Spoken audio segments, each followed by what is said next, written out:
Assalamualaikum warahmatullahi wabarakatuh. Innal hamdalillah nahmaduhu wa nasta'inuhu wa nastaghfiruh wa na'udzu billahi min shururi anfusina wa sayyiati a'malina. Man yahdihillahu fala mudilla lahu wa man yudlil fala hadiya lahu. Asyhadu an la ilaha illallah wahdahu la syarika lah wa asyhadu anna Muhammadan abduhu wa rasuluh. Ya ayyuhalladzina amanu taqullaha haqqa tuqatih wa la tamutunna illa wa antum muslimun. Ya ayyuhan nasu taqu rabbakumul ladzi khalaqakum min nafsin wahidah وخلق منها زوجها وبث منهما رجالا كثيرا ونساء واتقوا الله الذي تساءلون به والأرحام إن الله كان عليكم رقيبا يا أيها الذين آمنوا اتقوا الله وقولوا قولا سديدا يصلح لكم أعمالكم ويغفر لكم ذنوبكم ومن يطع الله ورسوله فقد فاز فوزا عظيما أما بعد فإن أصدق الحديث كتاب الله وخير الهدى هدى محمد صلى الله عليه وعلى آله وسلم وشر الأمور محدثاتها فإن كل محدثة بدعة وكل بدعة ضلالة كل ضلالة في النار. Para bapak dan ibu, kaum muslimin dan kaum muslimat, ikhwan dan akhwat, jamaah kajian rutin setiap Ahad keempat Masjid Al-Ghaffar, Jalan Raya Singosari, Jalan Raya Losari Singosari, Malang, rahimani Allahu iyyakum. Alhamdulillah, segala puji hanya milik Allah Subhanahu wa taala, alladzi bi ni'matihi, yang dengan nikmat dan karunia dari Allah Subhanahu wa taala semata tatimmus shalihat, kebaikan-kebaikan bisa menjadi sempurna. Kita bersyukur pada Allah Subhanahu wa taala di pagi yang cerah ini kita bisa duduk bermajelis ilmu dalam rangka untuk talabul ilmi syar'i, mencari ilmu agama Islam di Masjid Al-Ghaffar, Jalan Raya Losari nomor 86 Singosari, Malang, dalam keadaan sehat walafiat. Semoga duduknya kita di majelis ilmu ini tercatat di sisi Allah Subhanahu wa taala sebagai amal soleh kita, yang mudah-mudahan amal soleh kita tersebut kelak pada hari kiamat bisa memperberat timbangan amal kebajikan kita di sisi Allah Subhanahu wa taala. Amin ya rabbal alamin. Melanjutkan kajian rutin membahas kitab Tadhkiratus Sami'i wal Mutakallim, peringatan bagi orang yang mendengar ilmu dan orang yang berbicara menyampaikan ilmu, fi adabil alimi wal muta'allim, yang menjelaskan tentang adab yang harus dimiliki oleh seorang alim, seorang guru, seorang syekh, wal muta'allim, dan juga adab etika yang harus dimiliki oleh seorang penuntut ilmu. Disusun oleh ta'lif al-Imam Badruddin Ibnu Jamaah. Nama lengkapnya adalah Badruddin Abu Abdillah Muhammad Ibnu Ibrahim Ibni Sa'dillah Ibni Jamaah Al-Kinani Asy-Syafi'i rahimahullahu ta'ala, seorang ulama yang meninggal tahun 733 Hijriah. Semoga Allah Subhanahu wa ta'ala merahmati beliau. Dan kita masih dalam pembahasan para bapak dan ibu Al-Faslu Tsalits, fasal yang ketiga, yang mana fasal ini membahas tentang apa? Fi adabihi, tentang adab yang harus dimiliki oleh seorang penuntut ilmu, fi durusihi, di dalam pelajaran-pelajaran yang diikutinya, wa qiraatihi, dan ketika seorang penuntut ilmu dia membaca fil halqati, dalam halaqah ilmu bersama syekhnya, wa ma ya'tamiduhu fiha ma syekhi warrufaqa warrufqati, dan apa saja yang seorang penuntut ilmu bersandar kepada hal tersebut di pelajaran-pelajarannya saat dia bersama syekh dan teman-teman sesama penuntut ilmu. Yang ke-9 sekarang, bab yang 9, at-tasi'u an la yastahyiya min su'ali ma ashkala alaih. Hendaknya penuntut ilmu ketika dia mendapati ada pelajaran yang dia belum pahami, agar dia tidak malu bertanya. Allah yastahyiya, hendaknya dia tidak malu bertanya. Ya, Allah yastahyiya min su'ali, hendaknya dia tidak malu untuk bertanya ma ashkala alaih, apa saja yang belum jelas bagi dirinya. Jadi penuntut ilmu apabila mendapati ada pelajaran yang tidak jelas, jangan malu bertanya. Wa tafahumi ma lam yata'aqqalhu, dan hendaknya dia tidak malu untuk memahami apa yang dia belum paham tentangnya. Jadi jangan malu bertanya ya tentang hal-hal yang belum jelas, dan jangan malu untuk dia minta difahamkan kembali oleh gurunya, dijelaskan ulang oleh gurunya. Mungkin dia tidak punya pertanyaan, tapi dia butuh untuk dijelaskan ulang. Ustadz, saya tadi belum begitu jelas, tolong dijelaskan ulang agar bisa memahami. Bitolotufin, tentu ketika dia meminta penjelasan kembali itu hendaknya dengan lemah lembut kepada gurunya. Wa husni khitabin, dan hendaknya dengan sebaik-baik pembicaraan atau sebaik-baik penyampaian. Wahai guru, wahai ustadz, wahai kiai, saya tadi kurang faham. Jika memungkinkan atau jika panjenengan berkenan, tolong dijelaskan kembali. Kemarin para jemaah itu terjadi di majelis saya. Jadi ada seorang bapak belum memahami dengan baik tentang ayatus sifat, ayat-ayat terkait dengan sifatnya Allah Subhanahu wa taala. Yaitu ketika kita menjelaskan tentang sifatul ainain, sifat Allah di mana Allah memiliki dua mata, taliku bijalalihi wa adhamatihi, yang sesuai dengan kebesaran dan keagungan Allah, yang tidak sama dengan makhluknya. Beliau belum paham. Lalu setelah saya bacakan mungkin 3 atau 4 ayat, masih belum paham. Akhirnya saya bacakan hadis Nabi SAW, baru paham. Innallaha laisa bi'awar. Nabi SAW bersabda, sesungguhnya Allah itu zat yang tidak buta sebelah matanya. Ya, sesungguhnya Allah itu zat yang tidak buta sebelah matanya. Ala innad dajjala, ala innal masihad dajjal, ya, a'waru ainil yumna. Sesungguhnya, ketahuilah sungguhnya Al-Masih Ad-Dajjal itu buta sebelah mata kanannya. Jadi menunjukkan bahwa Allah Subhanahu wa taala itu zat yang memiliki 2 mata, memiliki sifat 2 mata. Tidak seperti Dajjal. Kalau Dajjal matanya 2 tapi matanya sebelah kanan apa? Buta, sebagaimana kata Nabi SAW. Sehingga Dajjal menurut hadis Nabi SAW bukan makhluk yang bermata 1. Karena justru dalam hadis disebutkan di dahinya Dajjal itu tertulis apa? Kaf, fa, dan ro. Kaf, fa, dan ro. Kafaro. Artinya dia kafir, seorang yang kufur kepada Allah Subhanahu wa taala. Tapi yang tersebar di masyarakat kan Dajjal itu mata 1. Itu Dajjal versi komik, buku cerita. Panjenengan tahu dulu di apa? Ada kios-kios jualan koran tuh ya. Itu kan ada komik tentang Dajjal, mata 1. Kalau Dajjal di dalam hadis Nabi matanya 2, yang satu putihnya apa? Tinggal putihnya, hitamnya hilang. Karena Nabi SAW mengatakan demikian. Ala, ketahuilah, ya. Wa innal masihad dajjal, sesungguhnya al-masih ad-dajjal itu a'waru, ya, al-ainil yumna, buta mata sebelah kanannya. Jadi yang sebelah kanan matanya Dajjal itu apa? Buta. Dan wa baina ainaihi, dan di antara kedua matanya tertulis maktub apa? Kaf, fa, dan ro. Itulah yang benar, ya. Dajjal menurut sunnah Nabi SAW. Dan Allah tidak buta sebelah matanya. Allah tidak awar. Berarti Allah Subhanahu wa taala memiliki sifat 2 mata.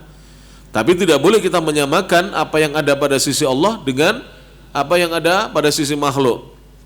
Kalau ada orang mengatakan begini, kalau kita menetapkan Allah punya mata, nanti kita kan menyamakan Allah dengan makhluk. Siapa yang mengatakan menyamakan Allah dengan makhluk? Tidak ada. Al-Quran berbicara Allah memiliki sifat mata. Hadis juga berbicara Allah memiliki sifat mata. Sebagai muslim, ikut pendapat orang atau ikut Al-Quran dan Sunnah? Saya tanya pada jemaah.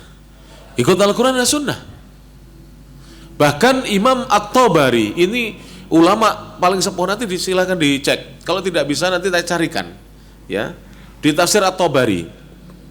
Ya, nanti cari firman Allah Subhanahu wa taala, walitusna'a ala aini.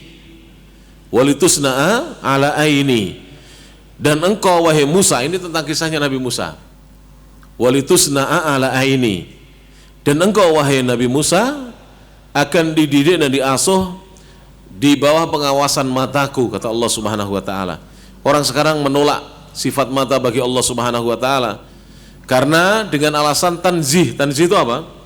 Mensucikan Allah dari penyerupaan pada makhluk. Betul alasan kamu.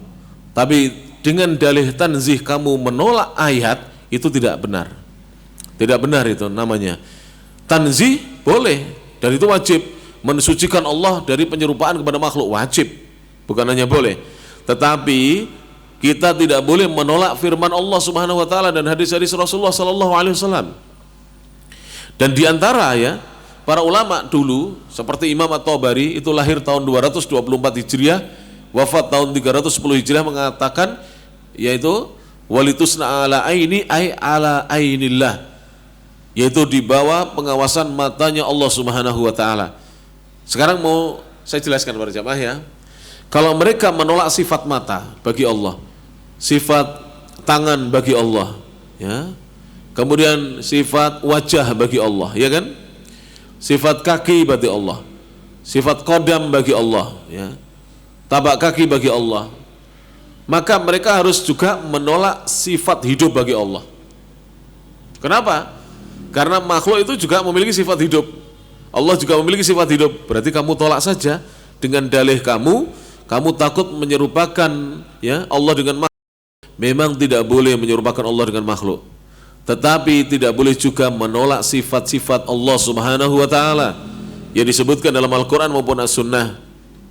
Orang-orang itu kalau dikejar misalnya begini, ini saya kasih gambaran pada jamaah ya, ini kasih hujah ya. Kamu menolak Allah memiliki sifat mata dengan alasan manusia juga punya mata. Saya tanya para jamaah, matanya manusia sama dengan matanya kera? Tidak sama. Matanya manusia sama dengan matanya ayam? Tidak sama. Ayam di sini. Ya tak? Matanya manusia sama dengan matanya ikan? Tidak. Walaupun sama-sama dua mata, tapi tempatnya berbeda, ya tak para jemaah? Ya rahmati Allah Subhanahu wa taala. Bahkan hewan pun masing-masing berbeda-beda satu dengan yang lainnya. Manusia juga bentuk matanya itu beda. Ada yang sipit, ada yang bulat, ya kan? Ada yang agak mendulu, ada yang masuk, ya.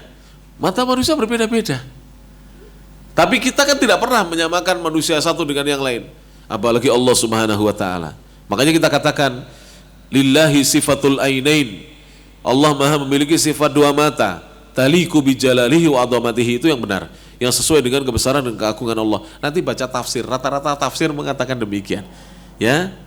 Jadi saya baca sebagian tafsir bunyinya begini, fa fi hadhil ayati, ini yang saya ingat, di dalam ayat ini ya, dalilun dalil ala itsbati, ala atas penisbatan al ainaini lillah, dua mata bagi Allah Subhanahu wa taala. Langsung siapa yang menisbatkan? Rasulullah sallallahu alaihi wasallam dan Allah Subhanahu wa taala sendiri dalam Al-Qur'an.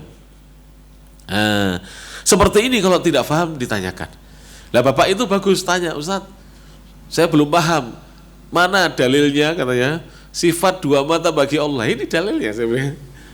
Tapi saya belum paham. Ya sudah sebentar lagi datang hadisnya. Saya bacakan hadisnya tadi, hadis tentang Dajjal itu. Langsung beliau bisa memahami. Karena tidak mungkin Rasulullah salah, yang salah kita, bukan Rasulullah SAW.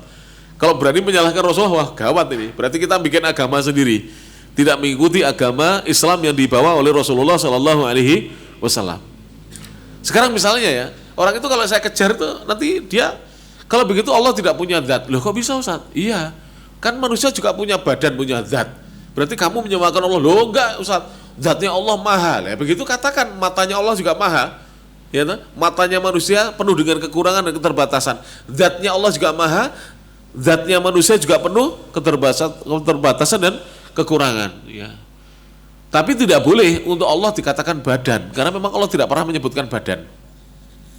Harus zat. Ya. Seperti air disebut apa, Pak? Zat cair. Gas, zat gas, uap itu ya. Padat, zat padat. Kan gitu. Tidak dikatakan badan padat, badan cair, kan tidak begitu. Tapi itu zat, ya, zat. Bagi Allah Subhanahu wa taala namanya zat. Sekarang para jemaah saya tanya, siapa yang pernah menemukan dalil ya dalam Al-Qur'an maupun hadis bahwa Allah punya telinga? Siapa yang tahu? Tidak ada. Karena memang Allah tidak mengabarkan dalam Al-Qur'an, ya, kita tidak boleh mengada-adakan. Allah punya hidung mana? Tidak ada. Ya kan? Tidak ada. Tapi kalau Allah punya wajah, ada. Allah punya tangan, ada. Jelas ini para jamaah? Ya. Dan Allah tidak mengatakan punya punggung, punya dada, kan tidak. Ya. Allah punya jari, ada hadisnya. Tapi tidak dikatakan yang lainnya. Jangan mengatakan apa yang tidak pernah disebutkan oleh Allah Subhanahu wa taala dan Rasulullah SAW dalam hadisnya. Ini contoh tadi ada seorang bapak bertanya. Jadi bapak-bapak kalau pas saya mengajar begini tidak paham, nanti sesi tanya jawab silahkan bertanya. Kalau saya tidak tahu jawabannya, insya Allah jawabannya di pertemuan yang akan datang. Saya akan mengatakan apa? La adri, saya tidak tahu. La a'lam, saya belum tahu ilmunya. Tidak boleh malu bertanya. Jadi bab ini membahas jangan sampai sebagai muslim kita malu bertanya, akhirnya kita justru jatuh kepada kesesatan atau kesalahan. Jangan sampai terjadi seperti itu. Lalu saya turun dari pengajian, Pak, itu sore ya, menjelang maghrib. Beliau tanya lagi, Ustadz, tadi Ustadz menyinggung tentang apa? Berdoa ketika hari Jumat waktu khotib berdoa. Iya, Pak. Jadi yang mengangkat jari ke langit itu hanya khotibnya saja. Jamaahnya tidak. Di zaman para sahabat, ketika khotib berdoa Allahumma ghfir misalnya lil muslimin wal muslimat, para sahabat tidak ada yang mengangkat dua tangannya seperti ini dan tidak ada yang mengangkat jarinya seperti ini. Jadi tidak ada yang mengangkat jarinya telunjuk kanannya ke langit begini, tidak ada. Dan tidak ada yang mengangkat apa, dua tangannya begini. Tapi para sahabat ada yang mengucapkan amin dengan lirih atau pelan, ada yang tanpa mengucapkan amin. Jadi ketika khotib berdoa itu, para sahabat ada yang amin, ada yang tidak. Dan kita pun boleh amin, boleh tidak. Ya, karena doa itu tidak semuanya harus diaminkan. Kalau semua doa harus diaminkan, ya, maka nanti semua yang ada doa di dalamnya kita harus amin. Rabbighfirli amin. Wajburni amin. Kan gitu kan, ya. Doa antara duduk di antara dua sujud itu. Ketika kita sujud, apa yang dibaca selain Subhana rabbiyal a'la, subhanakallahumma rabbana wa bihamdika Allahumma ighfirli amin. Begitu? Tidak. Apa yang datang dari Nabi tanpa ada bacaan amin, ya kita tidak mengucapkan amin. Apa yang datang dari Nabi SAW ada bacaan aminnya, kita juga mengucapkan bacaan amin. Kemudian wa adabin, dan dengan sebaik-baik adab atau etika ketika bertanya kepada guru. Wa su'alin, dan sebaik-baik pertanyaan. Qala Umaru radhiyallahu anhu, berkata sahabat Umar radhiyallahu anhu, semoga Allah Subhanahu wa taala meridhai beliau. Jadi ini athar dari Umar, ucapan Umar. Mari kita simak. Man raqqa wajhuhu, barang siapa yang wajahnya itu pemalu. Man raqqa wajhuhu, barang siapa wajahnya itu pemalu. Raqqa ilmuhu, maka akan sedikit ilmunya. Orang yang wajahnya memalu, maka akan sedikit ilmunya, karena dia kalau tidak faham dia tidak mau bertanya. Wa qad qila, dan sungguh dikatakan, man raqqa wajhuhu, barang siapa yang pemalu wajahnya, indas su'ali, ketika bertanya, dhahara, maka akan tampak naqsuhu, kekurangan dia, indastima'ir rijal, ketika berkumpulnya lelaki-lelaki atau tokoh-tokoh. Man raqqa wajhuhu, barang siapa yang malu wajahnya pemalu. Jadi indas su'ali, ketika bertanya dia malu bertanya. Jadi sebenarnya kalau di zaman ini enak para jamaah. Kalau kita bertanya malu kan bisa pakai kertas ditulis ya tak? Atau kita bisa minta tolong teman kita yang duduk di samping kita, Pak tolong ditanyakan pada Ustadz, saya malu. Silakan. Ada orang yang memang pemalu. Jangan sampai disebabkan pemalu itu namanya malu tidak pada tempatnya. Dia menjadi orang yang kurang ilmunya. Maka dhaharana suhu akan tampak kekurangan dia indastima'ir rijal, ketika berkumpulnya lelaki-lelaki atau tokoh-tokoh. Jadi ketika misalnya para jemaah ya, banyak orang berkumpul. Ketika orang berkumpul itu biasanya berbincang-bincang tentang banyak hal. Orang yang dia kalau tidak paham malu bertanya, maka dia akan menjadi sedikit ilmunya, ya kan? Karena sedikit ilmunya, ketika bergaul dengan orang dia tidak punya ilmu, sehingga ada orang ngomong begini dia tidak bisa nyambung, ada orang ngomong begitu dia tidak paham. Kenapa? Karena ilmunya kurang. Maka ucapan Umar tadi, man raqqa wajuhu, barang siapa yang wajahnya itu memalu, raqqa ilmuhu, maka ilmunya sedikit. Dijelaskan oleh Imam An-Nawawi ucapan Umar ini. Mari kita simak ucapan Imam An-Nawawi. Wal makna kama qala An-Nawawi, dan maknanya adalah sebagaimana dikatakan oleh Imam An-Nawawi, man istahya fi talabil ilmi, barang siapa yang malu di dalam menuntut ilmu atau mempelajari ilmu, kana ilmuhu raqiqan, maka ilmunya dia itu tipis, ai qalilan, artinya sedikit. Man istahya fi talabil ilmi, barang siapa yang malu di dalam mencari ilmu, kana ilmuhu, maka ilmunya dia raqiqan, tipis, ai qalilan, maksudnya adalah sedikit. Jangan malu dalam mencari ilmu para jemaah ya rahmati Allah Subhanahu wa taala. Saya sering sampaikan ya, bapak-bapak misalnya ingin belajar bahasa Arab dan ingin bisa, tapi malu kalau disuruh ustadznya atau ditanya ustadznya. Panjenengan temui ustadznya sebelum ngaji, sebelum kajian, Ustadz nanti tolong saya jangan ditanya. Tapi kalau saya bisa jawab, saya tak jawab kalau ada pertanyaan ustadz. Tapi jangan ditunjuk. Mau para ustadz tuh. Dan saya pernah begitu Pak, ngajar, kadang ngajar Quran, kadang ngajar bahasa Arab. Itu ada salah satu jamaah kita itu bilang begitu, tolong Ustadz saya jangan disuruh dulu Ustadz, saya belum bisa baca Quran dengan baik. Gak apa-apa, daripada nanti sudah kan disuruh dia tidak bisa baca, masih ya tak bacanya terbata-bata, dia malu. Dan kadang jamaah kita ini kalau ada temannya salah malah ditertawakan, ya kan, akhirnya tambah malu kan. Maka sampaikan kepada guru agar guru tidak bertanya kepadanya.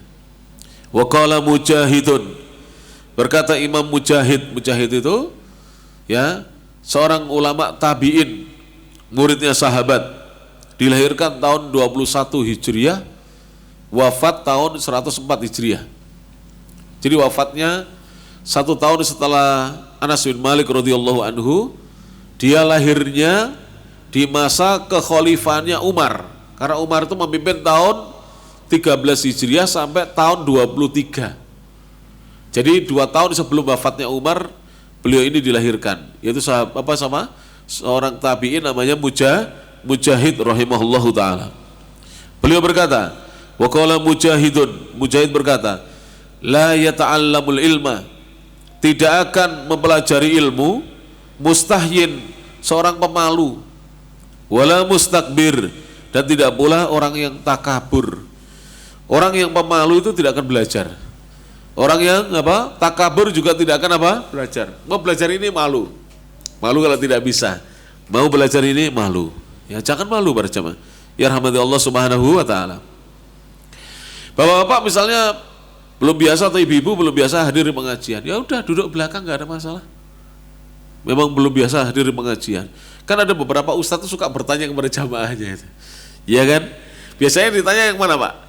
Yang depan, ya, jarang yang belakang. Pak, belakang jarang itu sih. Yang depan, Bapak coba jawabannya apa? Kan ada beberapa ustadz suka bertanya begitu. Maka kalau kita pemalu, ya jangan duduk di depan. Ya. Atau nanti seperti tadi saya sampaikan, kalau pelajarannya banyak pertanyaannya, minta kepada ustadz jangan pertanyaan ditujukan kepada dirinya. Insya Allah ustadznya paham, ya, supaya dia mendapatkan ilmu. Jangan gara-gara ditanya, akhirnya dia tidak hadir di pengajian, akhirnya dia tidak mendapatkan ilmu disebabkan sifat malunya yang besar tidak pada tempatnya. Dan yang kedua, seorang yang tidak mau mempelajari ilmu itu adalah orang yang takabur. Orang yang sombong itu tidak akan belajar ilmu, para jemaah. Makanya bapak-bapak mungkin ada di antara panjenengan sudah pernah belajar kitab yang saya baca ini. Ya jangan takabur ya. Bisa jadi gurunya dulu kurang fokus menjelaskan tentang masalah ini. Ternyata misalnya datang guru yang lain lebih fokus menjelaskan masalah ini. Kadang-kadang begitu Pak Jemaah. Jadi bapak-bapak misalnya hadir di pengajian, sama kitab yang dikaji, sama. Misalnya Sahih Al-Bukhari. Tapi guru ini dulu lewat saja penjelasannya, enggak dijelaskan panjang lebar. Yang ini dijelaskan panjang lebar. Sehingga panjenengan bisa paham dari guru yang lain. Kan begitu kadang-kadang kita. Ya, belajar Sahih Bukhari, Sahih Muslim, belajar tafsir, dulu lewat tidak paham, kemudian dijelaskan lagi oleh guru yang lain, kemudian Allah datangkan pemahamannya. Maka hendaknya seorang tidak takabur di dalam menuntut ilmu. Orang yang sombong tidak akan hadir di majelis ilmu. Demikian juga orang yang pemalu. Wa qalat Aisyah radhiyallahu anha, dan berkata Ummul Mukminin Aisyah radhiyallahu anha, rahimallahu, semoga Allah merahmati, kata Aisyah, nisa al-ansari, wanita-wanita Ansar, lam yakunil haya'u, rasa malu tidaklah yamna'uhunna, menghalangi mereka, an yatafaqqahna fid din, untuk mereka bertafakuh, memperdalam sampai faham urusan agama. Jadi wanita-wanita Ansar itu tidak malu untuk bertanya ya, tentang urusan-urusan agama, walaupun itu kadang-kadang terkait dengan wanita, terkait apa? Dengan kewanitaan. Dan hadisnya sahih, diriwayatkan oleh Imam Muslim, hadis nomor 332. Jadi wanita-wanita Ansar didoakan oleh Bunda Aisyah agar dirahmati Allah, sebab rasa malu tidak menghalangi mereka dari memperdalam ilmu agama. Baik. Makanya ibu-ibu alhamdulillah mau hadir di pengajian itu. Loh, banyak loh ibu itu malu loh. Hadir di pengajian itu malu kadang-kadang. Apalagi kalau di keluarganya suami belum mendukung, anak-anak juga belum mendukung, itu kadang-kadang dia malu hadir di pengajian itu. Maka beruntunglah apabila kita diberi hidayah oleh Allah Subhanahu wa taala bisa hadir di kajian-kajian ilmiah semacam ini. Wa qalat Ummu Sulaim, berkata Ummu Sulaim. Siapa Ummu Sulaim? Ummu Sulaim bintu Milhan, ibundanya Anas bin Malik radhiyallahu anhu. Li Rasulillah sallallahu alaihi wasallam. Beliau berkata kepada Rasulullah sallallahu alaihi wasallam. Jadi Ummu Sulaim ini pernah mengatakan kepada Rasulullah, "Innallaha la yastahyi." Sesungguhnya Allah, wahai Rasulullah, tidak malu minal haqqi, untuk menjelaskan kebenaran.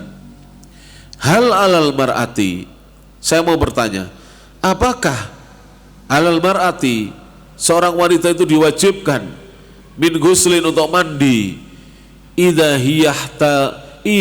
hiyah talamat, apabila seorang wanita itu bermimpi basah. Jadi Ummu Sulaim bertanya kepada Nabi SAW, ya Rasulullah, innallaha la yastahi, sesungguhnya Allah tidak malu minal haqqi, dari menjelaskan kebenaran. Hal apakah alal mar'ati, diwajibkan atas seorang wanita, min ghuslin, untuk mandi, idza, ketika, atau apabila, hiya, wanita itu, ihtalamat, dia bermimpi basah, melihat ada sperma di celana atau di kemaluannya. Jadi apa? Juga mandi. Nah, maka ini menunjukkan bahwa wanita-wanita Ansor dan ibunya Anas itu wanita Ansor, bukan dari Muhajirin, Ansor. Jadi ibunya Anas itu dari apa? Bani Najjar, wanita Ansor. Beliau tidak malu. Kalau wanita Muhajirin itu banyak malunya. Jadi kadang-kadang malu bertanya. Ada seorang wanita pernah bertanya kepada Nabi SAW tanpa malu, ya. Ya Rasulullah, apa yang dilakukan oleh seorang wanita apabila telah tuntas haidnya, selesai haidnya? Maka dia ditarik oleh Ummul Mukminin, ya, ibunda orang-orang beriman. Kemudian gara-garanya begini, Rasulullah menjelaskan, wahai fulana, ambillah engkau kapas atau kain perca, lumuri dengan wewangian, lalu oleskan pada kemaluan. Dia masih belum paham maksudnya, ya. Maka kemudian ditarik oleh ibunda siapa, lupa saya, Aisyah atau siapa, ditarik. Kemudian di sini saya jelaskan, jangan sampai Rasulullah malu gara-gara pertanyaan kamu, ya. Maksudnya gitu aja kok ditanyakan gitu loh, ya. Ya oleskan yang mananya, ya sudah, nggak usah tanya, itu urusan wanita itu, ya. Jadi supaya wangi, karena sunnahnya kalau sudah mandi, ya, sudah bebersih itu diolesi harum-haruman. Jadi supaya bau-bau yang masih tersisa di situ sudah hilang. Apalagi di zaman dahulu belum ada sabun, ya, pada zamannya. Zaman dulu, ya. Kita bicara zaman dulu, ya. Belum ada sabun, belum ada pembersih khusus, ya, dan seterusnya, sabun khusus. Tapi wanita Ansor mereka tidak malu bertanya kepada Nabi SAW. Hadisnya rawahul Bukhari wa Muslim. Diriwayatkan Imam Al-Bukhari dan Imam Muslim. Di Bukhari hadis nomor 130, di Muslim hadis nomor 313. Di Bukhari di dalam Kitabul Ilmi, di Muslim dalam Kitabul Haid, kitab tentang haid. Taib. Jadi wanita juga apabila melihat air juga wajib untuk mandi. Taib. Wali ba'dil Arab, dan sebagian orang Arab ada yang mengatakan dalam bait syairnya, walaisal ama, bukanlah yang dikatakan buta itu tulus su'ali, bukanlah yang dikatakan buta itu panjangnya seorang di dalam bertanya, buta ilmu maksudnya, ya. Bukanlah yang dikatakan buta ilmu itu panjangnya seseorang di dalam bertanya, bukan itu yang dimaksud. Wa innama tamamul ama, sesungguhnya buta ilmu yang sempurna adalah tulus sukuti, panjangnya seseorang itu diam anil jahli, diam di atas kebodohan. Jadi kalau seorang itu, ya, lama, ya, bertahan di atas kebodohan, itulah hakikat kebutaan dia tentang ilmu agama. Jadi maka tidak boleh kita memelihara para jamaah kebodohan kita, tidak boleh. Apalagi zaman seperti sekarang ini, kajian-kajian sudah banyak, tidak boleh kita bodoh tentang ilmu agama. Taib. Wala yas'alu, dan mohon maaf para jamaah, mungkin kalau yang muda-muda usianya di bawah saya, yang usia 40, 30 itu belum merasakan. Bapak-bapak yang sepuh mungkin sudah merasakan. Orang yang mengerti ilmu agama itu terlihat. Coba sekarang lihat bapak-bapak yang jenggotnya sudah putih-putih, panjenengan pandang, coba pandang. Kalau ngerti ilmu agama itu lo lihat wajahnya itu wajah kelihatan itu loh. Wajah kelihatan aura, iya bener. Sumringah, bercahaya, sehat. Coba lihat orang yang tidak belajar ilmu agama. Wajahnya bengkerut, pokoknya kelihatan kayak mikir apa yang besar, urusan negara dipikir sendiri, kayak gitu, kadang-kadang gitu. Dan kadang-kadang diajak ngomong tidak nyambung, Pak. Saya mohon maaf ini, saya sering ngomong dengan orang-orang awam itu nggak nyambung kadang-kadang. Kita ngomong A, dia yang jawabnya B. Kenapa demikian? Tidak belajar agama. Akhirnya di akhir kehidupannya itu dia seperti orang, pikirannya itu linglung gitu lah. Iya, gerambiang, disapa itu Pak, malah dilihatin ya saya. Seperti orang kayak, ya Allah ya Rabbi. Tapi bapak-bapak kita yang sepuh sampai meninggalnya, Masya Allah, dijaga, ya, akalnya oleh Allah Subhanahu Wa Taala. Makanya perhatikan, mohon maaf ya, saya tidak membangga-banggakan, tidak. Lihat guru-guru kita, para kiai kita, ustadz kita yang betul-betul alim lah ya, tidak ada stres, ya, tidak ada yang gila, ya, tidak ada yang Masya Allah ya, tabarakallah, yang seperti linglung itu tidak ada. Dijaga oleh Allah Subhanahu Wa Taala. Maka belajar agama para jamaah, ya, karena apa? Kebutaan tentang ilmu yang sempurna adalah ketika seorang itu lama diam di atas kebodohan. Dia tidak mengangkat kebodohan dari dirinya, menghilangkan kebodohan dari dirinya. Kemudian beliau berkata, wala yas'alu an syai'in, dan janganlah seorang penuntut ilmu itu bertanya tentang sesuatu fi ghairi maudhi'ihi, tidak pada tempatnya, illa li hajatin, kecuali karena satu kebutuhan. Jadi misalnya begini, Guru sudah memberikan waktu untuk bertanya, panjenengan tidak bertanya.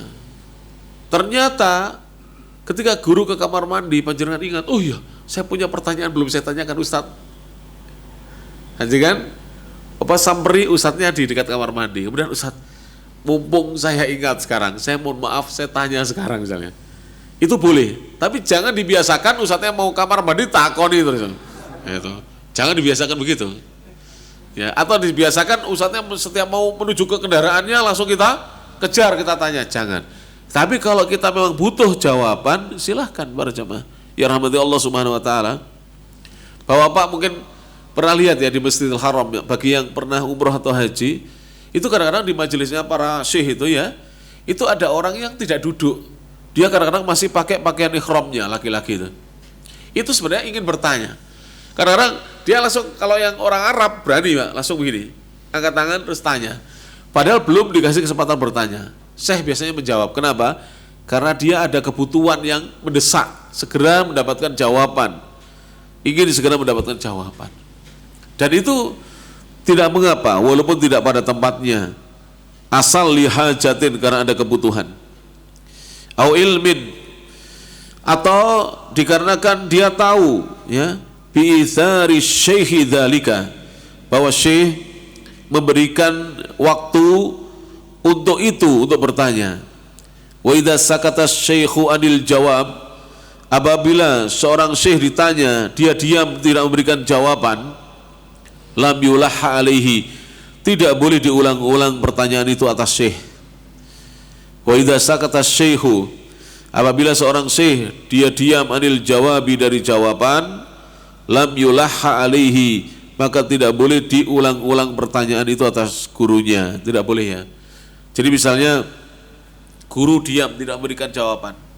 Orang yang berilmu itu Pak, kalau dia lupa atau belum tahu ilmunya, dia biasanya diam, tidak memberi jawaban. Jadi guru tidak memberi jawaban itu bisa jadi dia lupa jawabannya, atau dia belum tahu tentang jawabannya, belum tahu ilmunya dia. Maka jangan diulang-ulang pertanyaannya, cukup sudah, ganti pertanyaan yang lain kalau kita masih punya pertanyaan yang lain. Wa in akhta'a fil jawab, dan apabila seorang guru salah dalam memberikan jawaban, bisa tidak? Bisa. Namanya lupa, salah memberi jawaban. Fala yuraddu, maka tidak boleh dibantah. Fil hali, di saat itu juga atas gurunya. Guru salah, jangan dibantah pada saat itu. Ya. Wa qad taqaddama, dan penjelasannya sudah berlalu. Ya. Bagaimana caranya? Nanti ditemui secara khusus ya, untuk dijelaskan. Dan biasanya ya guru itu kalau salah, guru yang betul-betul bertakwa pada Allah, itu akan diralat kesalahannya itu. Ketika pengajian berikutnya, Bapak kemarin saya salah menjelaskan ini, diralat. Tidak malu. Guru itu begitu. Itu guru yang betul-betul bertakwa pada Allah Subhanahu wa taala. Tapi jangan kita permalukan dengan kita bantah di majelis itu kalau salah, walaupun kita tahu salah. Masalahnya banyak yang tidak tahu, ya para jemaah. Guru tidak salah disalahkan. Saya pernah disalahkan oleh jamaah saya, ya. Gara-gara saya makan kerupuk sambil berdiri. Padahal makan sambil berdiri itu boleh, walaupun lebih utama dengan duduk. Nabi sendiri pernah makan sambil berdiri. Beliau pernah minum sambil berdiri, tapi afdolnya duduk. Jadi makanan kecil itu, kalau saya di Arab biasa Pak, makanan kecil kayak camilan itu sambil berdiri, tidak mengapa. Tapi kalau makan besar, mesti syekh itu dengan apa? Duduk. Jadi kalau kita belum tahu ilmunya, jangan kita membantah. Seperti Rasulullah pernah kencing sambil berdiri. Rasulullah pernah kencing sambil berdiri, dibantah oleh salah satu istrinya. Tidak pernah. Rasulullah itu kalau kencing sambil duduk, itu kan di rumah. Rasulullah pernah dilihat oleh Hudzaifah ibnul Yaman di luar rumah, beliau kencing sambil berdiri, dan itu betul dilakukan oleh Nabi. Kenapa? Karena kalau tidak berdiri malah terpercik kalau di luar rumah. Kalau berdiri malah aman. Kenapa? Karena waktu itu banyak kotoran di situ, Nabi dengan berdiri sehingga bisa apa? Bisa lebih jauh apa? Kencingnya itu ya memancar, tidak di, kalau duduk justru terpercik di kakinya. Kalau di dalam rumah kan kita banyak air ya, bisa kita gunakan. Maka para jamaah di dalam memahami agama, jangan buru-buru menyalahkan guru jika kita menganggap salah. Tapi bertanyalah kepada guru, dan sebaiknya tidak di saat itu ya. Kita bantah guru kita, walaupun guru kita salah, jelas-jelas salah. Apalagi kalau guru kita hanya kita pandang salah, tapi sebenarnya tidak salah ya, tidak salah.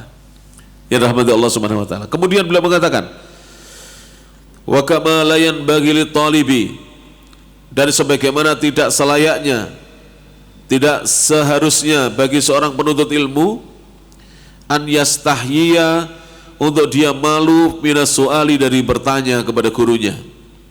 Tidak selayaknya penuntut ilmu malu bertanya. Fakadzalika, demikian pula, la yastahyi, seorang penuntut ilmu hendaknya tidak malu min qaulihi, dari mengucapkan lam afham, aku belum faham, idza sa'alahu syekh, apabila guru bertanya kepadanya. Jadi misalnya begini, Bapak sudah paham, terus panjenengan belum paham, jangan malu mengatakan, Ustaz saya belum paham. Jangan malu mengatakan demikian. Ya. Jangan diam saja para jamaah. Kalau ada ustaz yang mengatakan Bapak-bapak sudah paham, lalu Bapak-bapak belum paham, tanyakan saja, jangan malu-malu. Tapi kalau syekh tidak bisa menjawab, jangan diulang-ulang pertanyaannya. Ya jelas ya. Atau syekh salah jawabannya, jangan dibantah pada saat itu ya. Taib, lianna dzalika, kenapa?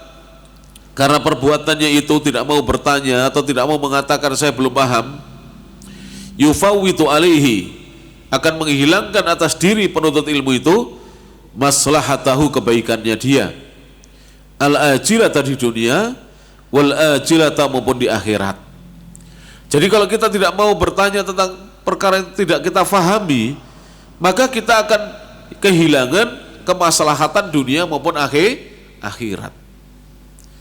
Seperti tadi, kalau bapak itu tadi tidak tanya, bisa-bisa nanti dia menolak Allah itu maha memiliki dua mata, atau dia mengingkari hadis tentang Rasulullah itu ketika khutbah berdoa mengangkat jarinya ke langit. Kan banyak khotib begini doanya, Allahumma firil muslimin muslimat, tidak begini. Nah, kenapa? Mungkin malu bertanya dulunya kepada gurunya. Padahal tidak ada hadis Nabi ketika khutbah berdoanya demikian. Kalau Nabi ketika doa kunut memang begini, ya. Tapi ketika khutbah tidak begitu. Nanti malu lagi dia tidak mau tanya. Ketika istisqa itu Nabi doanya kan begini tangannya ke arah atas, ya. Jadi ke arah atas begini. Jadi bukan begini lagi, ya. Bukan dua tangan diangkat ke langit begini atau jari telunjuk diarahkan ke langit, tapi sampai terlihat ketiaknya Nabi Shallallahu Alaihi Wasallam ke arah atas. Maka jangan malu bertanya berjamaah.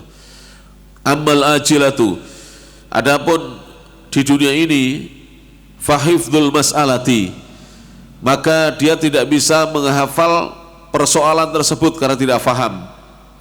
Wa ma'rifatuha, dan tidak bisa memahami dengan baik persoalan tersebut karena tidak paham.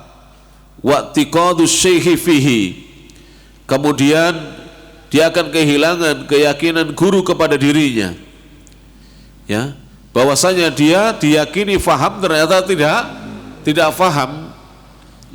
Wasidqu, dan dia kehilangan kejujuran. Belajarlah jujur para jamaah. Gara-gara kita tidak jujur, tidak berani mengatakan saya tidak faham, kita kehilangan banyak ilmu. Jujur, tidak apa-apa.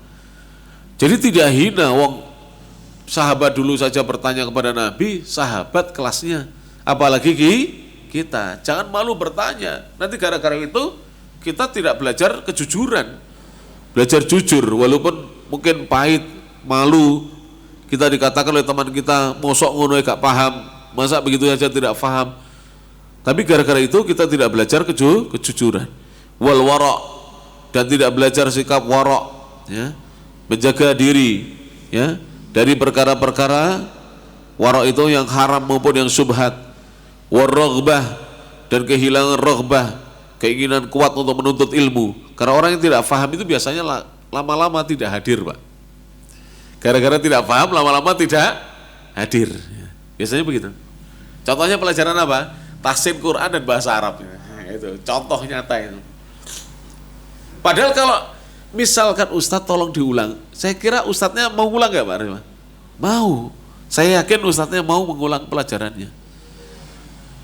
Tapi karena kita malu, tidak mau bertanya, atau kita tidak jujur bahwa kita belum paham, akhirnya kita kehilangan semangat untuk belajar bahasa atau semangat untuk mempelajari Al-Quran gara-gara kita malu. Wal ajilatu, adapun kerugian di akhirat, salamatuhu minal kadhib, dia tidak akan selamat dari dusta. Karena kalau ditanya bahwa Pak sudah paham, diam itu berarti jawaban apa? Paham, padahal belum paham, berarti kan dusta. Berarti dusta, tidak boleh demikian, ya.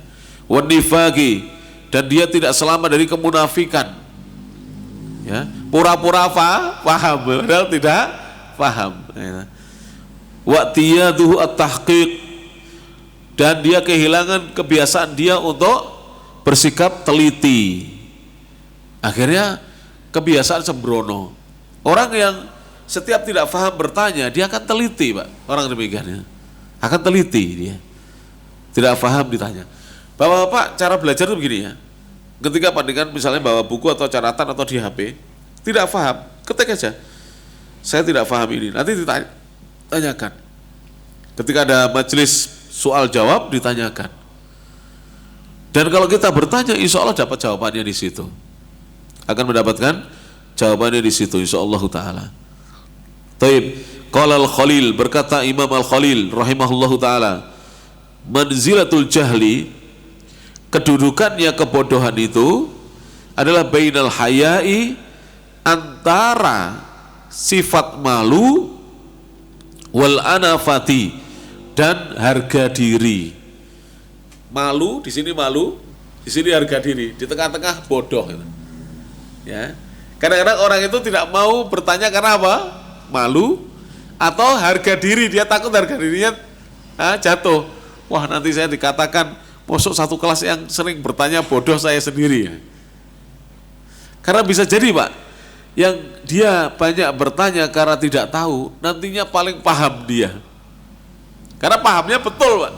Karena dia tidak mau setiap penjelasan Ustadz itu ada yang tidak dipahami olehnya. Ada Pak. Saya punya murid seperti itu. Jadi sering dia tanya. Alhamdulillah lambat laun dia menjadi apa? Paham. Awalnya tidak paham. Jadi kadang-kadang dia seperti kayak diremehkan temannya. Padahal dia sebenarnya ingin paham betul. Temannya belum tentu paham loh. Tapi kan dia gengsi Pak. Harga diri itu loh, gengsi.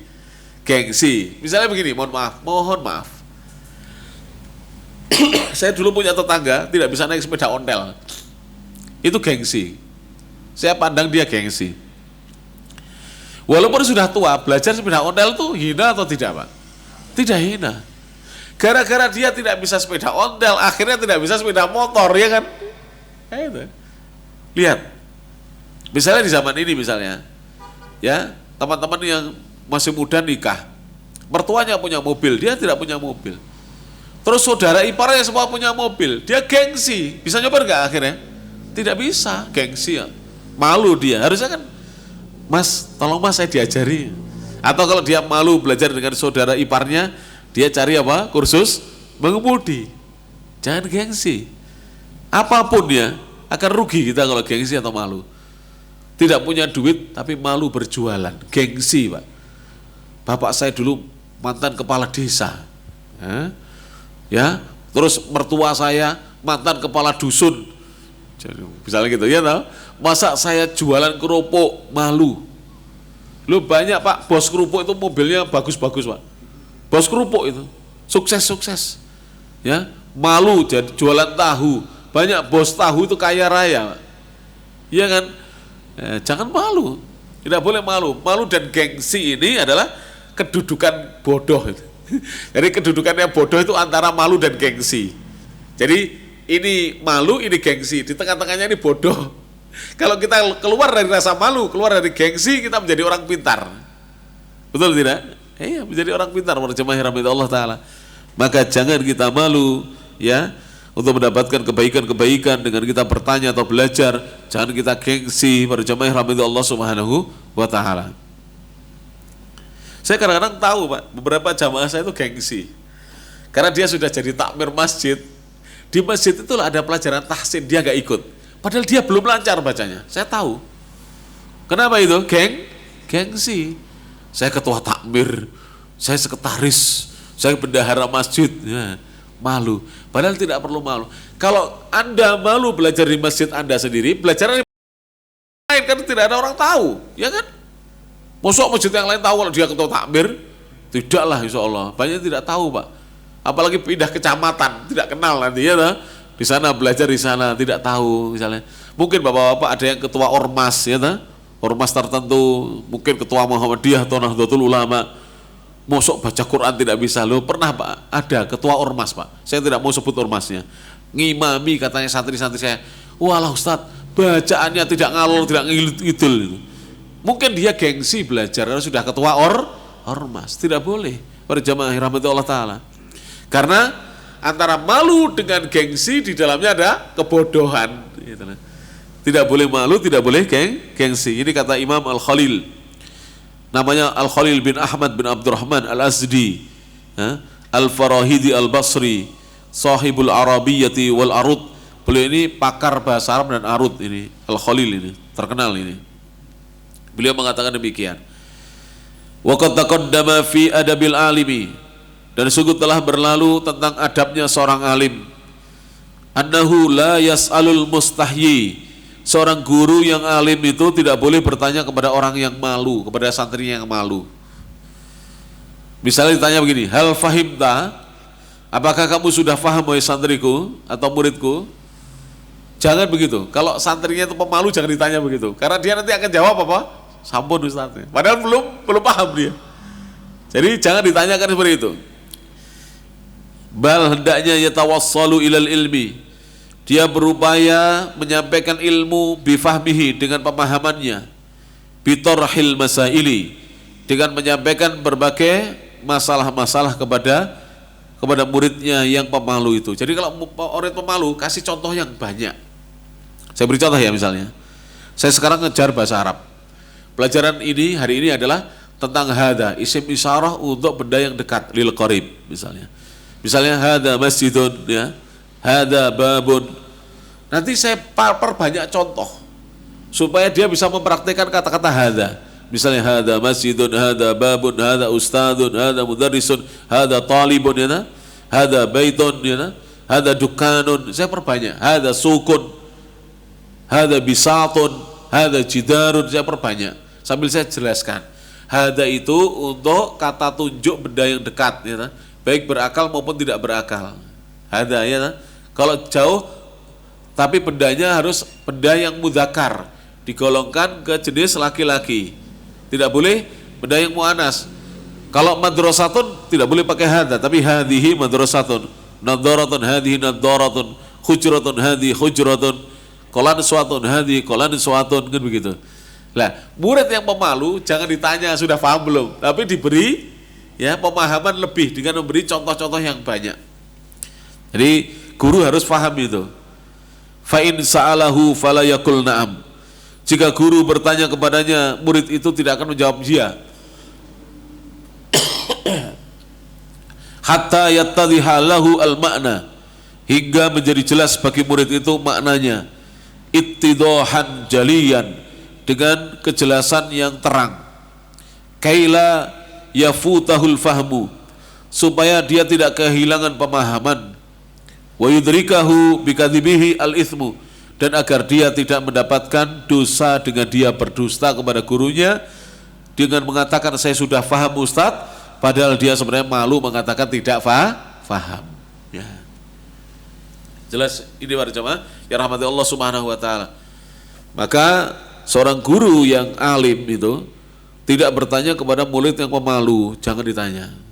Nah, dan misalnya begini Pak, saya sekarang ngajar bahasa Arab ya, saya suruh Pak coba bikin jumlah seperti ini, hada baitun, apalagi Pak, ayo ini tembok, hada jidarun, ayo Pak apa, ini rumah, hada baitun, ya, ini toko, hada dukanun.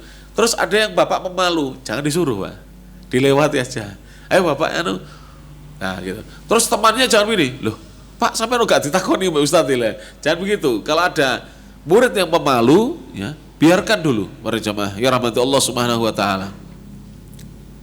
Karena memang ada. Jadi seorang itu yang malunya luar biasa besarnya.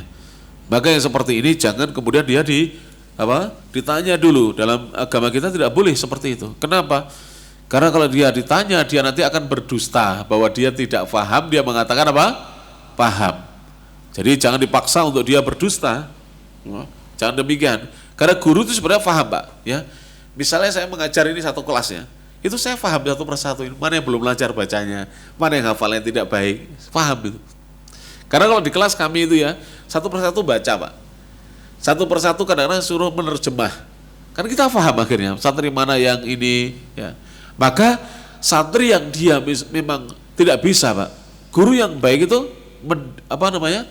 menuntun. Jadi dituntun untuk dia menjawab, diberi jawabannya. Coba Pak, misalnya ucapkan Pak, ini tembok. Coba Pak, hada jidarun, nah gitu. Jangan dia disuruh memikir Pak, ya jangan. Karena kalau kelihatan dia tidak bisa. Jadi dituntun, hada jidarun. Saya yakin guru-guru kita mesti begitu. Ada guru mengajar misalnya membaca surat Al-Infitar. Bismillahirrahmanirrahim. Idzas samaa'u fatarat. Ayo Pak dibaca. Bapak kelihatan masih belum bisa. Idzas samaa'un, dia bacanya begitu. Fatarat. Oh, belum bisa. Diajari. Begini Pak. Idzas samaa'u fatarat. Diajari begitu. Jadi jangan menunggu dia sampai bisa. Tidak bisa dia. Belum bisa. Dan guru itu tahu. Jadi guru tidak boleh mempermalukan muridnya di depan murid-murid yang lain. Demikian juga ayah Pak dan ibu. Ketika kita berhadapan dengan anak-anak kita, jangan anak kita yang lambat dipermalukan di depan kakaknya. Jelas ini para jemaah? Saya pribadi punya pengalaman. Anak saya nomor 2, Gus Abdurrahman. Saya sebut aja. Dia hafalannya kalah dengan kakaknya dan adik-adiknya. Lulus SMA, hafalannya hanya 18 juz, belum bisa 30 juz. Padahal saudaranya sudah 30 juz. Dengan adiknya kalah, dengan kakaknya kalah. Tapi bacaannya paling bagus. Dibandingkan kakaknya dan adiknya, bacaannya dia paling bagus. Dia kalau baca Quran itu tidak ngoyo, Pak.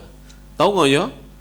Jadi misalnya baca gini, Alhamdulillahirabbil alamin. Kan ada yang Alhamdulillahirabbil alamin. Enggak ngoyo dia. Itu ngoyo namanya. Itu namanya takaluf. Bahasa Jawanya ngoyo ya, membebani diri. Dia tidak begitu. Suatu hari dia bilang saya, baru lulus ini SMA ini anak saya, yang nomor 2. Bi, aku mau belajar Bi, tapi jangan seperti Mas. Aku menghafalnya lambat Bi. Gitu. Jadi menghafalku lambat, gak seperti Mas. Iya Le, tahu, Abi tahu. Abi tidak akan menyekolahkan kamu atau memondokkan kamu di sekolah yang ketat-ketat seperti itu. Makanya para jamaah tidak bisa disamakan. Anak pertama misalnya panjenengan sekolahkan di sekolah ketat yang ditarget hafalan, ini bisa. Anak kedua belum tentu bisa, anak ketiga belum tentu bisa. Tapi anak itu diciptakan oleh Allah Ta'ala fi ahsani taqwim, dalam penciptaan yang sebaik-baiknya penciptaan, sebaik-baiknya bentuk. Sehingga anak itu semua hebat Pak. Panjenengan semua itu hebat Pak. Tapi ada yang hebat di bidang tertentu ya nah? Mohon maaf Pak, panjenengan kerjanya apa? Mebel, hebat di bidang mebel panjenengan. Saya tidak hebat Pak. Saya tidak hebat di bidang mebel, saya tidak tahu. Ini jati muda, jati tua, saya tidak tahu. Panjenengan pasti hebat di bidang. Panjenengan apa Pak? PNS, apa itu? Peneliti. Beliau hebat di penelitian. Kita tidak pernah meneliti. Panjenengan apa Pak? Karyawan apa Pak? Peternakan. Hebat di peternakan. Semua hamba Allah itu hebat di bidangnya masing-masing. Tidak boleh saya merasa lebih hebat, panjenengan merasa lebih hebat daripada saya, tidak boleh. Karena kita ini kal jasadil wahid, seperti satu tubuh. Kal bunyan, seperti satu bangunan, kata Nabi SAW. Harus ada Pak. Kalau semua jadi ustadz, makanya kadang-kadang beberapa jamaah ini saya kritisi ya. Anaknya dipaksa mondok semuanya, jangan Pak. Kalau ada yang tidak mau mondok, nanti dia di situ stres gitu. Bi, aku pengennya sekolah negeri. Ya sudah. Tapi Abi janji ya. Ini saya ajari ngomong ya. Saya ajari ngomong dengan anak. Janji, kamu boleh sekolah negeri tapi setiap hari ke Masjid Al-Ghafar ngaji dengan ustadz, ngaji tahsin Quran, ngaji bahasa Arab, nanti ada pengajian kamu hadir. Oh ya Bi, boleh, baik. Itu ada loh, anaknya ikhwan kita itu bapaknya itu ustadz, anaknya tidak mau mondok Pak. Akhirnya apa? Sekolah negeri Pak, SMP-nya negeri, SMA-nya negeri, perguruan tingginya minta sekolah agama sendiri. Jadi tidak bisa semua anak itu hebat. Ini pendidikan karakter namanya, karakter nabawiyah, at-tarbiyah an-nabawiyah. Sekali-kali nanti Abu Aska undang di sini Ustadz Abdul Khalik dari Semarang. Ustadz Abdul Khalik namanya. Kemarin diundang di Imam Muslim Kediri. Sebelumnya sudah saya undang di pesantren kami. Pakar pendidikan parenting karakter nabawiyah, at-tarbiyah an-nabawiyah, pendidikan Islam ala Nabi SAW. Karena sekarang ini banyak orang tua itu memaksa anaknya untuk hafal Quran semuanya. Tidak bisa Pak. Para sahabat loh, tidak semuanya 30 juz. Kalau kita mau memaksa orang untuk 30, sahabat loh itu. Ada yang hanya 5 juz, ada yang hanya 4 juz. Sahabat Rasulullah. Memang ada yang 30 juz. Anak-anak juga demikian para jamaah rahmat Allah Subhanahu wa taala. Kemarin ada santri Pak, minta pindah. Minta pindah Pak. Kenapa? Dia ini di pesantren yang ketat sakit-sakitan. Lah gimana? Jam 3 harus bangun. Ya. Jadi begini Pak, kalau mendidik anak, ada anak yang bisa dibangunkan sebelum subuh, ada anak yang tidak bisa. Dibangunkan pas subuh saja. Pas subuh pun, dia nanti bangun, sholat, tidur lagi. Biarkan Pak. Memang tubuhnya seperti itu dia. Dia nanti kalau dipaksa bangun terus sampai berangkat sekolah, sakit-sakitan dia. Maka orang itu begitu. Tidak bisa dipaksakan ya. Maka ini pelajaran dari Al-Imam Ibnu Jamaah kepada kita. Bukan hanya seorang syekh guru, panjenengan itu juga guru bagi putra-putri panjenengan. Maka jangan menjadi guru yang tidak memahami karakter anak gitu. Nanti putranya jenengan mungkin nggak ikut jenengan, nggak jadi tukang mebel atau nggak jadi ahli mebel, nggak jadi peneliti, nggak jadi peternakan, iya kan? Ada yang seperti itu para jemaah rahmat Allah Subhanahu wa taala ya. Putranya kiai aja tidak semuanya jadi kiai, putranya syekh tidak semuanya jadi syekh, putranya ustadz tidak semuanya jadi ustadz ya. Tapi jadi orang soleh itu wajib, bukan jadi ustadz ya. Jadi orang soleh yang bertakwa kepada Allah Subhanahu wa taala wajib, apakah dia dokter, apakah dia tentara ya, apakah dia apa. Kapan hari ada ustadz yang nge-share ya, sekarang ini banyak santri-santri jadi tentara, bagus itu, jadi polisi bagus, supaya nanti di lingkungan itu akan mewarnai dengan warna-warna yang bagus, taat beribadah, menjaga sholat, menjaga kejujuran dan seterusnya, tidak korupsi. Ya, kita butuh para jemaah rahmat Allah Subhanahu wa taala. Ini mungkin yang bisa disampaikan dalam kesempatan pagi hari ini ya. Saya kemarin itu mau izin kepada Abu Aska, tapi baru mulai ngaji lagi izin. Badan saya meriang lah. Hari ini kan bindeng saya, flu. Tapi alhamdulillah bisa datang ke sini ya. Saya udah nekat.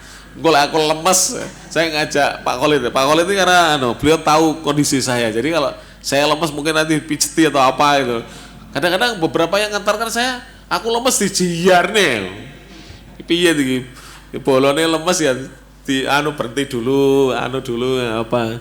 Namanya perjalanan jauh itu nggak mudah loh Pak. Ya, perjalanan jauh tidak mudah itu. Tapi alhamdulillah saya lumayan sehat ini, sudah nggak meriang, cuman flu-nya masih. Biasanya kalau awal-awal flu bagaimana Pak? Meriang ya badannya. Meriang itu badan nggak enak, ya mandi juga nggak enak, makan juga pahit. Ya. Tapi demikianlah, alhamdulillah bisa bertemu dengan saudara-saudara saya di Singosari, masya Allah. Dari Pare berapa kilo? Lebih 80 gitu ya. Lebih dari tempat saya lebih dari 80 km ini ya. Ya alhamdulillah sampai di sini. Mudah-mudahan bermanfaat yang disampaikan. Apabila ada pertanyaan dipersilakan, mungkin 1/4 jam aja Pak Abu Aska. Ya Ustaz, ada pertanyaan. Ada pertanyaan, silakan. Tadi disampaikan bahwasanya makan sambil berdiri itu boleh Ustaz. Ya. Kalau sambil berjalan Ustaz. Ya. Kalau makan sambil berjalan itu tidak boleh jika tidak ada kebutuhan. Jadi kebutuhan itu seperti apa? Ada perang, ada kebutuhan yang mendesak, dia sambil berjalan. Tapi kalau tidak ada, tidak boleh. Tapi kalau makan sambil berdiri dan minum sambil berdiri, Syekh bin Baz rahimahullah ta'ala menyebutkan bahwa Rasulullah pernah melakukannya. Jadi Rasulullah pernah melakukan makan sambil berdiri, minum juga sambil berdiri. Tetapi kebanyakan Rasulullah makan dan minumnya sambil duduk. Tapi kalau berjalan dilarang, kecuali ada keperluan. Jadi ada hajat. Misalnya bagaimana ya? Kita perlu misalnya dipanggil orang tua lah, kita sedang nyamuk-nyamuk ya, kita sambil makan sambil apa? Memenuhi panggilan orang tua. Mas, ditimbali ibu, kita masih makan ya, langsung kita makan sambil kita berjalan. Itu kan makan sambil berjalan namanya, ya. Tapi bukan dengan piring begini loh Pak ya, maksudnya di mulut masih ada, masih mengunyah, tapi kita berjalan karena ada keperluan. Karena memenuhi panggilan orang tua itu wajib. Meneruskan makan tidak wajib. Berarti kan harus berjalan sambil mengunyah, boleh. Tapi kalau tidak ada kebutuhan tidak boleh ya. Misalnya beda dengan anak-anak ya, makan, jalan-jalan terus sini didulang lagi, disuapin lagi, jalan-jalan lagi. Ini anak-anak. Tapi kalau orang tua ya jangan ya. Ya makan sambil duduk, kecuali ada keperluan. Wallahu a'lam bishawab ya. Silakan. Pertanyaan berikutnya Ustaz, ketika kita mendengar sifat Allah yang kadang mirip makhluk Ustaz, kemudian karena rasa penasaran kita terbayang satu hal tapi kemudian kita langsung menepisnya, apakah kita saat itu berdosa Ustaz? Tidak, asal kita menepis tidak berdosa. Karena tidak boleh kita membayangkan, kan itu namanya takyif, membagaimanakan atau menggambarkan sifat Allah, tidak boleh. Wajahnya Allah bagaimana? Sesuai dengan keagungan dan kebesarannya. Tangannya Allah bagaimana? Sesuai dengan keagungan dan kebesarannya. Zatnya Allah bagaimana? Sesuai keagungan dan kebesarannya. Tidak usah membayangkan apa yang ada pada sisi Allah. Pada sisi manusia atau makhluk aja kita sulit membayangkan kadang-kadang. Sekarang saya tanya, ruh dan nyawa kita bagaimana bentuknya? Tidak ada yang bisa jawab ya. Sekarang Jibril itu punya 600 sayap, satu sayapnya menutupi ufuk, bagaimana besarnya itu? Itu baru malaikat itu ya. Kemudian langit dan bumi dibandingkan kursinya Allah seperti gelang yang dilemparkan di padang pasir yang luas. Ini hadis sahih. Seperti gelang yang dilemparkan di padang pasir yang luas. Langit dan bumi seperti gelang, padang pasir yang luas seperti itu, gambaran kursinya Allah. Berarti kan besar sekali kursinya Allah. Langit dan bumi aja besar sekali. Tahu Pak, jarak antara bumi dengan langit 500 tahun perjalanan dalam hadis itu. Dari langit pertama ke langit kedua 500 tahun perjalanan, sampai ke langit yang ketujuh 3.500 tahun perjalanan. Kita bisa bayangkan sebesar itu. Bagaimana mau membayangkan Allah Subhanahu wa taala? Tidak bisa. Ya, makanya ya dalam hadis Nabi mengatakan ya, kata Nabi SAW, tafakkaru fi alaillah. Berfikirlah kalian, renungkan oleh kalian tentang makhluk-makhluk ciptaan Allah. Wala tafakkaru fi dzatillah. Jangan sekali-kali berpikir tentang zatnya Allah, stres. Inilah Bapak peneliti, langit itu ada berapa planet Pak? Saya pernah membuka Google ya, karena sudah lama pelajaran geografi, geologi sudah dulu, zaman dulu. Sekarang tidak ada ya pelajaran geologi ya. Dulu ada, zaman kita SMP sudah ada geografi kan, geografi. Itu satu galaksi, padahal di langit itu banyak galaksi. Satu galaksi namanya Bima Sakti, itu sudah lebih dari 100.000 bintang dan planet jumlahnya. 100.000. Kita nggak punya, dan bintang-bintang dan planet itu ada yang lebih besar daripada bumi, ada yang lebih kecil. Bumi aja sebesar ini, siapa yang pernah ngukur dengan meteran Pak?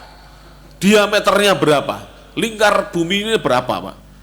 Tidak bisa membayangkan, apalagi Allah Subhanahu wa ta'ala. Jibril aja lah ya, 600 sayap itu bagaimana besarnya Jibrilnya? Satu sayap menutupi ufuk Pak. Ufuk itu apa? Kalau kita lihat ke timur atau ke barat, yang membentang dari arah selatan ke utara itu namanya ufuk. Batas antara apa langit dengan apa? Daratan bumi. Itu namanya ufuk. Cakrawala. Itu ditutupi oleh satu sayapnya Jibril. Padahal Jibril punya berapa? 600 sayap. Bisa dibayangkan? Sulit untuk membayangkannya. Maka sami'na wa ata'na, kita beriman pada jamaah yang rahmati Allah Subhanahu wa ta'ala. Begitu kira-kira ya, insyaallah. Jadi kita tidak berdosa, yang penting kita tepis ya. Tidak boleh membayangkan Allah dibayangkan dengan bayangan-bayangan yang pada makhluk. Tidak boleh para jamaah ya rahmati Allah Subhanahu wa ta'ala. Taib, silahkan, ada pertanyaan lagi? Pertanyaan terakhir dari WA Ustaz. Monggo silahkan. Ummu Sulaim bertanya pada Rasulullah itu tadi, apakah memang tidak ada jawaban dari Rasulullah tentang mimpi basah? Maksudnya gimana? Saya belum tahu pertanyaannya, belum paham. Pertanyaannya, Ummu Sulaim bertanya pada Rasulullah, itu tadi apa memang tidak ada jawaban dari Rasulullah tentang mimpi basah? Oh, jadi ada jawaban tapi di hadis yang lain cuman saya tidak ingat. Jadi wanita itu juga wajib mandi kalau melihat air sama. Jadi kalau melihat air sama. Cuman persoalannya bapak-bapak kan tidak paham ya. Silakan nanti ditanyakan kepada istri. Kadang-kadang itu tadi airnya wanita itu beda dengan airnya laki-laki. Airnya wanita berbeda. Tetapi dia kadang-kadang keluarnya itu tidak seperti laki-laki. Laki-laki kan muncrat. Makanya mimma indafik, dari air yang muncrat. Sperma itu kan muncrat. Tapi kalau pada wanita tidak demikian. Dia ndeledek itu. Ya, apa? Ndeledek itu apa bahasa Indonesia? What is ndeledek? Apa ya? Dia merembes, mendeledek, gitulah.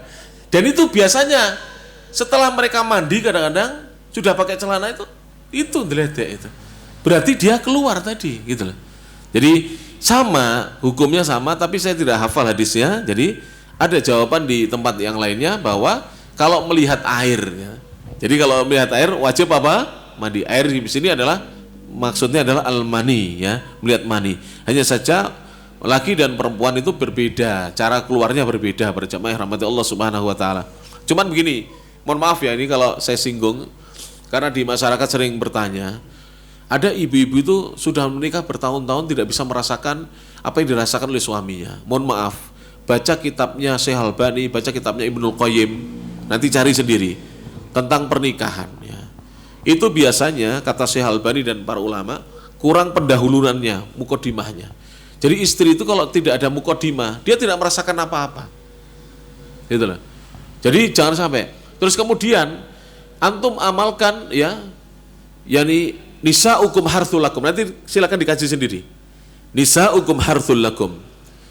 Kalau pengen baca kitab tapi terjemahannya ada atau tidak, ini ditulis oleh orang Indonesia bagus ya. Cuman kitab ini jangan dibaca anak kecil. Fathul Izar namanya. Fathul Izar, membuka sarung. Yaitu ini bahasa halusnya para ulama-ulama kalau nulisnya enggak jima atau tidak ya. Fathul Izar, membuka sarung. Izar itu sarung ya, membuka sarung. Itu dijelaskan di situ ya. Wanita itu harus mukodimah dulu. Tidak bisa tidak mukodimah. Kalau laki-laki tanpa mukodimah bisa, Pak.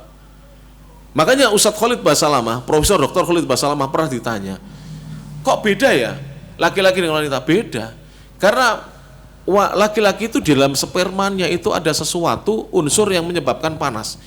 Dia kalau tidak keluar, dia akan menjadi apa? Badannya malah tidak enak, sakit.